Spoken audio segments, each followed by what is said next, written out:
అందరికీ నమస్కారం అండి. ఇప్పుడు మనం 'వాట్సాప్ వార్' అనే ఒక సరదా కథ విందాం. రచయిత్రి నిదాన కవి నీరజ గారు. ఇక కథలోకి వెళ్తే, ఆఫీస్ నుంచి ఇంటికి వచ్చి అలసటతో సోఫాలో వాలింది స్వాతి. ఇంతలో 10 ఏళ్ల కొడుకు మిహిర్ వచ్చి, "మమ్మీ వాట్సాప్ చూసావా?" అన్నాడు. "లేదురా, ఏంటి విషయం?" అడిగింది స్వాతి. "సేమ్ ప్రాబ్లం మమ్మీ" అన్నాడు. ఇంట్లోనే ఇన్ని సమస్యలతో సతమతమవుతుంటే ఇప్పుడిది ఒక కొత్త సమస్య. తనకు తానే ఆ సమస్యని సృష్టించుకున్నాను అనుకుంది స్వాతి. లేకపోతే ఏమిటి, మంచి చేయబోతే చెడు ఎదురైంది తనకు. 6 నెలల క్రితం సంగతి జ్ఞాపకం వచ్చింది. 6 నెలల క్రితం మిహిర్కి జ్వరం వచ్చి 10 రోజులు స్కూల్కి వెళ్ళలేదు. తర్వాత వాడు వెళ్తే బండెడు హోంవర్క్ పెండింగ్లో ఉంది. అది పూర్తి చేయటానికి మిహిర్కి చాలా రోజులు పట్టింది. తను కూడా మిహిర్కి హెల్ప్ చేయవలసి వచ్చింది. అప్పుడు అనిపించింది స్వాతికి, పిల్లల హోంవర్క్ కోసం ఒక వాట్సాప్ గ్రూప్ ఉంటే బాగుంటుంది అని.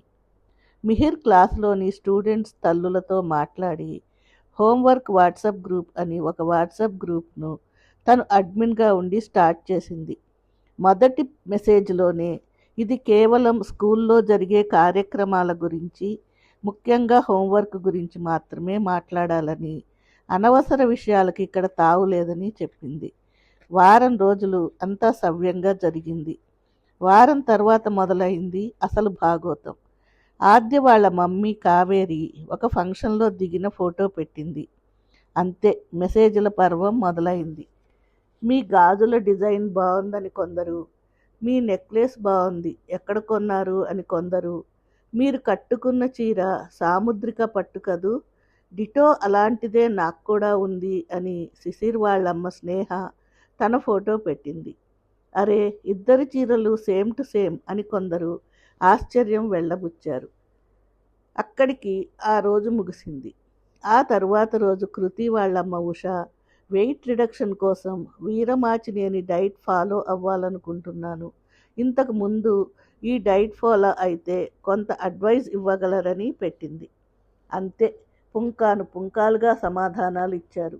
కొందరు పాజిటివ్గా, మరికొందరు నెగటివ్గా. అప్పుడు మొదలైంది, కొబ్బరి నూనెను దేనితో మెజర్ చెయ్యాలి, చికెన్ చీస్తే చేస్తే బాగుంటుందా, గుడ్లను బాయిల్ చేసుకోవాలా లేక ఆమ్లెట్ వేసుకోవాలా, ఆమ్లెట్ అంటే ఎలా చేయాలి, వేటితో కలిపి చేయాలి, అసలు కొబ్బరి నూనెతో వంటలు ఎలా చేస్తారు, మొదలైన ప్రశ్నల పరంపర. ఆమెకి సమాధానంగా వినీల్ వాళ్ళ మదర్ అనిత ఏకంగా వంటలకు సంబంధించిన వీడియోలనే పంపింది. ఆ విధంగా మా వాట్సాప్ గ్రూపు వంటల ప్రోగ్రాంగా మారిపోయింది.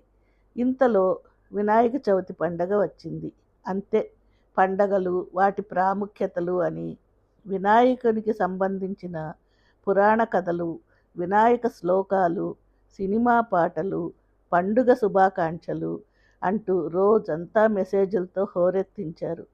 మా ఇంట్లో వినాయకుడి పూజ, అలాగే మా వీధిలో వినాయకుడి పూజ అని కొందరు ఫోటోలు పెట్టి బైర్లు కమ్మించారు. ఇక నిమజ్జనం రోజు హుస్సేన్ సాగర్లో నిమజ్జనం గురించి ఫోటోలు, లడ్డూల వేలంపాట గురించి సంగతులతో మతి పోగొట్టారు. ఒకరోజు భాను ఆరోగ్యం బాగలేక స్కూల్కి రాలేదని భాను తల్లి పద్మ మెసేజ్ పెట్టింది. ఏమిటి సంగతి అంటే, భానుకు వామిటింగ్స్, అందువల్ల రాలేదు అంది. లిపి మదర్ దీపిక, భాను ఏవైనా తినకూడని పదార్థాలు తిన్నాడేమో అంది. వెంటనే సంప్రీతి తల్లి అనుపమ, కలిపి తినకూడని పదార్థాలు అంటూ ఒక పెద్ద లిస్టు పెట్టింది. అందులో అరటిపండు పెరుగు, అరటిపండు పంచదార, చేపలు పెరుగు మొదలైనవి కలిపి తినకూడదు అని ఉన్నాయి. ఇవన్నీ చూసి చైత్ర వాళ్ళమ్మ భార్గవి ఆరోగ్య సూత్రాల గురించి పేజీల కొద్దీ సమాచారాన్ని ఇచ్చింది. ఈ వాట్సాప్ గ్రూప్ వచ్చిన తర్వాత ఈ గ్రూప్లో వచ్చిన మెసేజ్లతో స్వాతి మెమరీ అంతా నిండిపోయేది. రోజు 100 నుంచి 300 మెసేజ్లు డిలీట్ చేయవలసి వచ్చేది. యూట్యూబ్లో సమస్త సమాచారం అందుబాటులో ఉండగా ఆ సమాచారం అంతా తెచ్చి ఈ గ్రూప్లో ఎందుకు నింపుతారో అర్థం కాదు. సర్వసాధారణమైన విషయానికి కూడా బ్రేకింగ్ టైటిల్స్ పెట్టి వాటికి సంబంధించిన ఫోటోలను ఇందులో ఎందుకు పెడతారో అనిపించింది స్వాతికి. ఆ రోజు వాట్సాప్లో అనవసర విషయాలకి ఇక్కడ తావు లేదు, దయచేసి మెంబర్స్ అంతా స్కూల్కి సంబంధించిన విషయాలే పెట్టాలి అని ఒక మెసేజ్ పెట్టింది. కొన్ని రోజులు గ్రూప్ మెంబర్స్ అంతా సైలెంట్గా ఉన్నారు. ఒకరోజు రోహన్ తల్లి ప్రగతి, రజని గారు, మీ బాబు అయాన్ స్కూల్లో మా బాబుతో అకారణంగా గొడవపడి కొట్టాడంట, ప్లీజ్ మీరు మీ బాబుని కొంచెం కంట్రోల్ చేయండి అని మెసేజ్ పెట్టింది.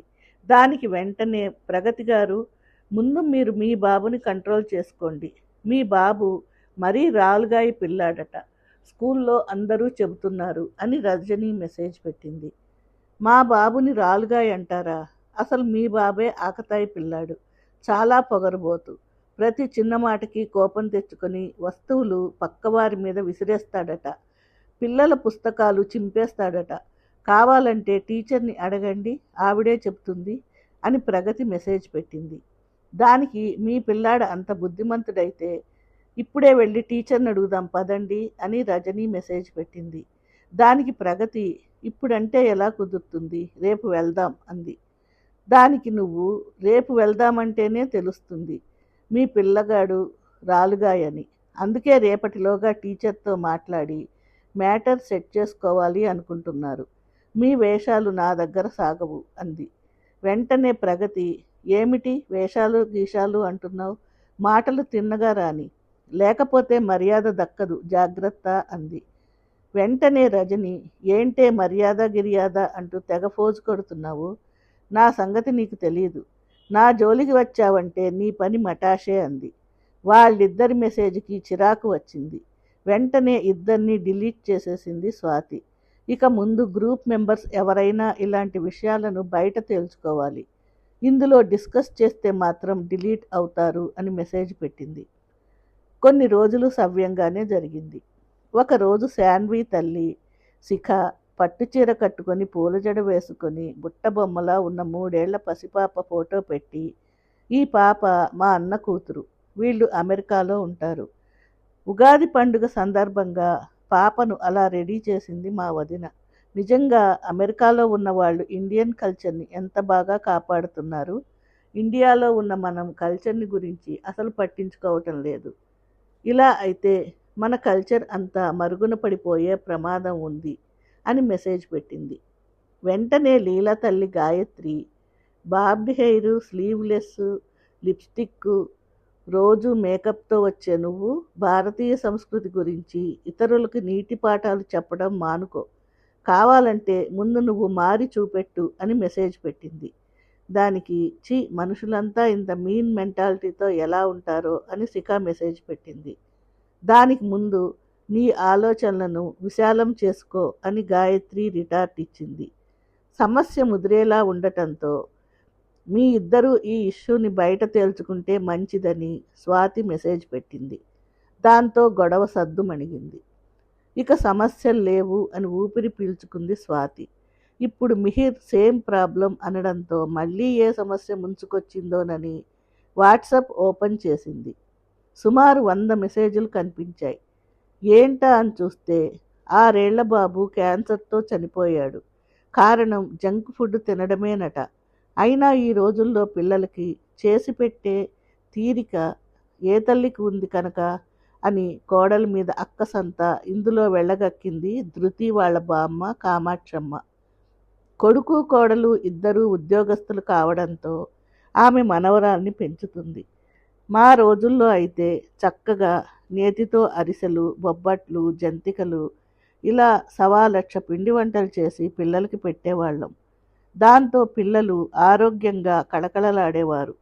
ఇప్పుడు ఈ జంక్ ఫుడ్తో పిల్లలకి మాయదారి జబ్బులొచ్చి పెడుతున్నాయి అని మరో మెసేజ్ పెట్టింది.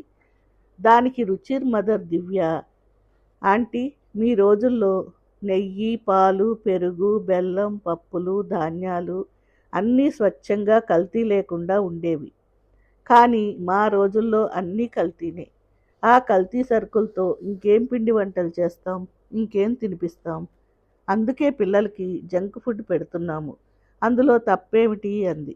దివ్య మాటలను అందరూ సమర్థించారు. ఆ ఇష్యూ అక్కడితో ముగిసింది.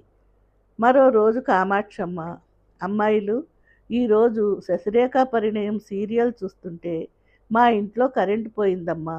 ఎవరైనా ఈరోజు సీరియల్ చూస్తుంటే కొంచెం మీ సెల్ నెంబర్ ఇవ్వండమ్మా, నేను మీకు ఫోన్ చేసి తెలుసుకుంటాను అని మెసేజ్ పెట్టింది.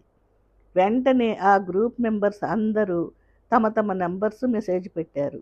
లాస్య తల్లి లక్ష్మి, మీకు ఆ శ్రమ ఎందుకు ఆంటీ, నేనే మీకు ఫోన్ చేసి ఈరోజు సీరియల్లో ఏం జరిగిందో చెబుతాను అని మెసేజ్ పెట్టింది.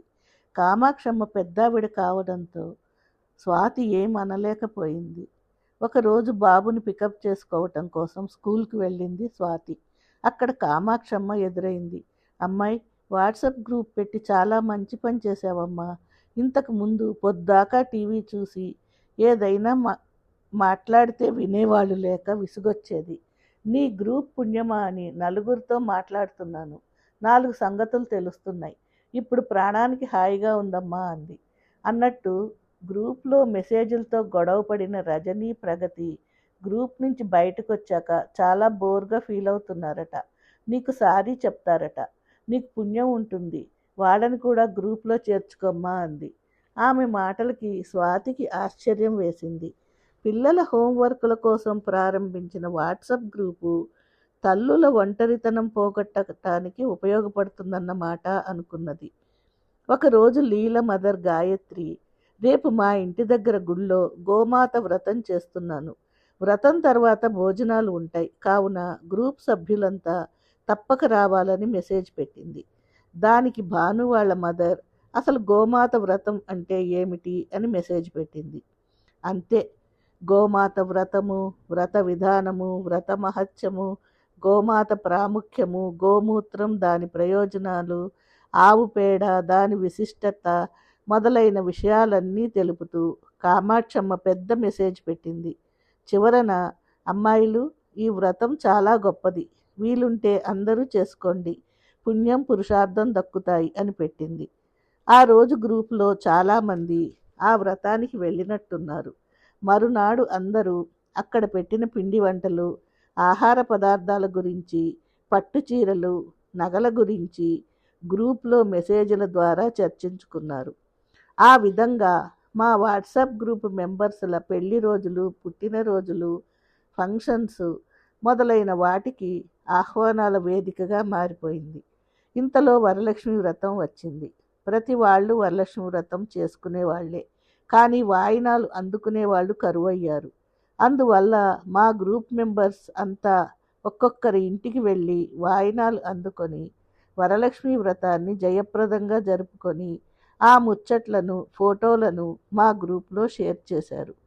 రోజులు ఆనందంగా గడుస్తున్నాయి అని అనుకునేంతలో దీపావళి పండుగకి పెట్టే బొమ్మల కొలువు రూపంలో ఒక ఉపద్రవం ముంచుకొచ్చింది. పండక్కి అందరూ బొమ్మల కొలువులు పెట్టారు. గ్రూప్ సభ్యులంతా అందరి ఇళ్ళకి తిరిగారు, బొమ్మల కొలువు వీక్షించారు. చివరికి మా బొమ్మలు అమెరికా నుంచి తెప్పించామని కొందరు, మా బొమ్మలు ప్రత్యేకంగా ఆర్డర్ ఇచ్చి ఆన్లైన్ నుంచి తెప్పించామని కొందరు, మావి జపాన్ బొమ్మలని మరికొందరు, ఇలా వాట్సాప్ గ్రూప్లో మెసేజ్ల సాక్షిగా మా బొమ్మల కొలువు బాగుందంటే మా బొమ్మల కొలువు బాగుందని జుట్లు పట్టుకునే స్థాయికి వచ్చారు. ఇంతలో స్వాతి కలగజేసుకొని, ఈ ఇష్యూని బయట మాట్లాడుకోండి, లేకపోతే అందరినీ డిలీట్ చేసేస్తానని మెసేజ్ పెట్టింది. అందరూ కామ్గా అయిపోయారు. ఈ విధంగా సమస్య ముగిసిపోయింది. ఒకరోజు పిల్లల్ని ఎత్తుకుపోయే వాళ్ళ గ్రూపులు నగరమంతా తిరుగుతున్నాయని ఒక మెసేజ్ వచ్చింది. దాన్ని మా గ్రూపు వాళ్ళు ఇతర గ్రూపులకి షేర్ చేయడంతో మెసేజ్ నగరమంతా వైరల్ అయింది. రోజు ఆయా ప్రాంతాల్లో కొందరిని కిడ్నాపర్లుగా భావించి తిట్టడం, కొట్టడం, గాయపరచడం లాంటి పనులు జరగడంతో ఆ వార్తలు, ఫోటోలు వాట్సాప్లతో పాటు వార్తాపత్రికలకు సైతం ఎక్కడం జరిగింది. కిడ్నాపర్లుగా భావించి జనం అంతా కలిసి దాడి చేయడంతో ఒకరిద్దరు మరణించారు. దాంతో పోలీసులు రంగప్రవేశం చేసి కూపీలాగి అది ఒక గాలి వార్త అని తేల్చారు. అయితే ఈ వదంతులు ఇంత త్వరగా నగరమంతా వ్యాపించడానికి వాట్సాప్ గ్రూప్స్ ప్రధాన కారణం అని నిర్ధారించారు. అందువల్ల ఏ గ్రూప్ నుంచి ఈ వార్త ఎక్కువ షేర్ అయిందో తెలిసి ఆ గ్రూప్ అడ్మిన్స్ అందరినీ స్టేషన్కి పెట్టి పెద్ద మీటింగ్ పెట్టి క్లాస్ పీకి వదంతులను వ్యాపింపచేసి ప్రజలను భయభ్రాంతుల్ని చేయడం పెద్ద నేరం. ఆ నేరానికి గ్రూప్ అడ్మిన్లు బాధ్యత వహించాల్సి ఉంటుంది. ఇది మొదటిసారి కాబట్టి వదిలేస్తున్నాం. మరోసారి ఇలా జరిగితే మాత్రం శిక్ష తప్పదు అని గట్టిగా హెచ్చరించి పంపారు. ఈ తతంగం అంతా స్వాతి భర్త కార్తీక్ ముందే జరగటంతో స్టేషన్ నుంచి బయటికి రావడంతోనే తిట్ల పర్వం మొదలైంది. నీ ఉద్యోగం ఏదో నువ్వు చేసుకోక పెద్ద పుడింగిలా గ్రూప్ ఏర్పాటు చేశావు. గ్రూప్లో ఉన్న సభ్యులంతా హౌస్ వైఫ్లు. పనిలేని మంగలి పిల్లి తల గొరిగినట్టు ఈ న్యూసెన్స్ సృష్టించారు. వాళ్ళు బాగానే ఉన్నారు. వాళ్ళు చేసిన పనికి బలైంది నువ్వు. ఈ రభస ఇంతటితో ఆపుతావా లేదా అన్నాడు. ఏమీ మాట్లాడకుండా తల వంచుకొని వెంటనే వాట్సాప్ గ్రూప్ నుంచి ఎగ్జిట్ అయింది స్వాతి. కథ సమాప్తం.